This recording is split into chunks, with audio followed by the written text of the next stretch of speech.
What is the latest in the Auburn coaching search? Why do rumors persist? Remember Mimof's 3 axioms of coaching searches. Why do rumors persist? Option A, they're true. Option B, they're being used as a smokescreen to hide what's really going on. Or option 3, they're being used as leverage, normally by a candidate and or his agent. Well, what happened over the weekend and what really was happening later last week is Lane Kiffin's name was falling out of the Auburn coaching search. It's never totally over until they've announced a hire. But that news started to break Friday night, Saturday morning. I think that's when it broke publicly. A lot of folks were hearing that, even going into the Egg Bowl. He was saying it, just not emphatically. It's been a bad week for local TV anchors trying to break this story in the state of Mississippi. I've told you guys who to listen to. Listen to Chris Lowe.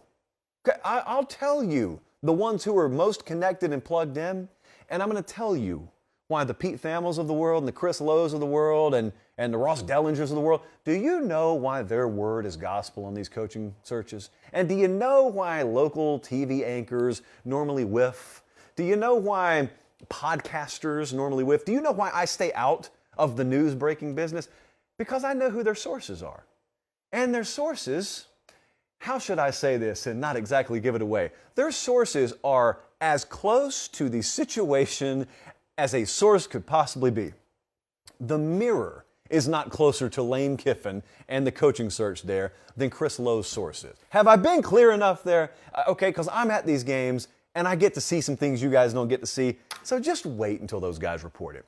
But having said that, when that news starts to leak out, because Chris Lowe reported it, that Lane Kiffin is re-upping with Ole Miss, and all of a sudden, well, now where's Auburn going to turn? Then the name Hugh Freeze starts percolating a little bit more. And anyone who's watched Late Kick knows that I've made my feelings known on Hugh Freeze. I got no problem with you hiring him. At Pate State, I'd have no problem with hiring him, but I know a lot of people would have a problem. So you've got to make your mind up before you ever allow the concept of hiring him to go public. Now, what I don't necessarily know for certain, but what has been speculated, is Auburn had him high on their board. I've got questions about that, because frankly, I don't necessarily know that I buy that, but there are some reputable people who disagree with that, so maybe they're right and maybe I'm wrong. I've got some reasons to believe that Hugh Freeze was never just the go-to backup option. I do believe there are some people close to Auburn who want him to be that, but I don't know if the decision makers thought that. Because the decision makers at Auburn are not talking, nor should they be. Remember that. Remember where information can come from. Only one of two places. Either the Auburn side or the side of candidates and agents. And right now, 100% of the information is pretty much coming from that candidate agent side.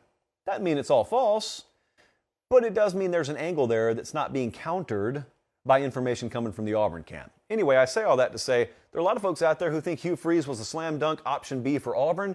I don't necessarily think it was that cut and dry, but for argument's sake, let's say it's true. There is a widely held belief right now that Auburn was ready to move on Hugh Freeze, and then they had to cool because of public backlash. Again, I don't know if that's true. Let me say, if it's true, you got the wrong folks running the show over there.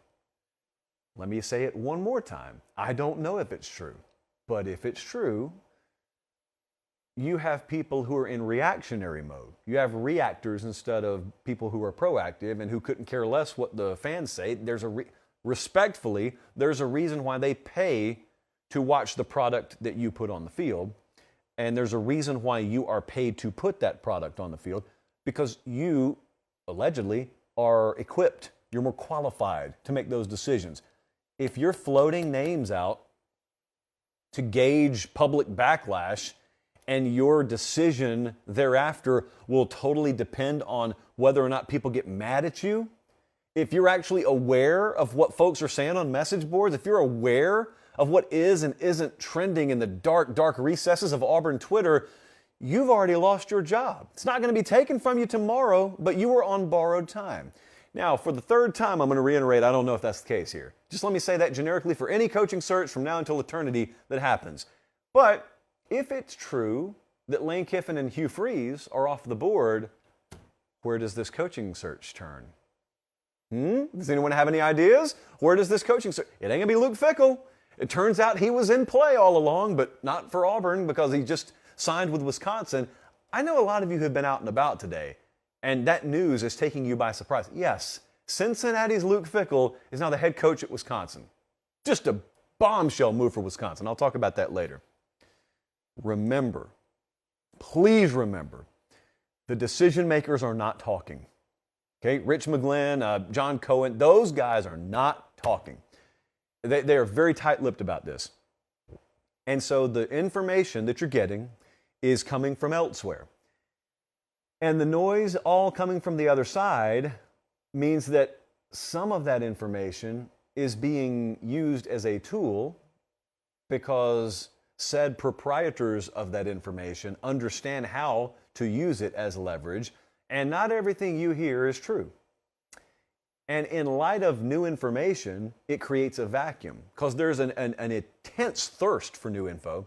And when there's not a lot of new info, some things get said. James Franklin's name is being thrown out a lot right now. I have no knowledge as to whether James Franklin is involved. I got knowledge of a couple other guys whose names I can't give you, and I know full well who they are, and it sucks, and I really want to be able to tell you because it makes you sound like a troll when you say things like I'm saying right now. I know it does. But James Franklin's name's been thrown out today. It could be that James Franklin is about to be hired by Auburn tomorrow. But it could also be that some rando mentioned his name, and in light of no new information, a lot of people just kind of grabbed onto it and ran with it, and that's how perception becomes reality. Well, not really, because that's not reality. So you're going to hear a lot of names, you're going to see a lot of things, but I will tell you the same thing that I told you the day after Brian Harsin got fired. I had a couple of names on my list, and one of them has been mentioned very, very frequently with this job, and that's Lane Kiffin. I got no problem personally with Hugh Freeze. I think a lot of people over there do. The third name that no one's talking about is Chip Kelly.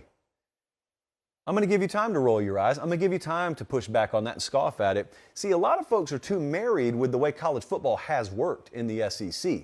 It doesn't work like that anymore. What's your number one pushback on Chip Kelly? Oh, he doesn't like recruiting. You're right about that. And guess what? It doesn't matter. It doesn't matter anymore because you can buy your team. Chip Kelly is a phenomenal football coach. And it was, once upon a time, such that you needed more than that. You don't. You don't anymore, especially if I gave that guy an unlimited salary pool with which to put together a phenomenal recruiting staff. Chip Kelly rarely has to leave his office. Why? Because NIL allows you to assemble a team.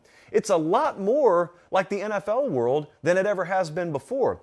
Now, he may not have interest in it, or maybe he does have interest in it. I'm just telling you, if I run things at Auburn, that's the kind of guy I'm making tell me no.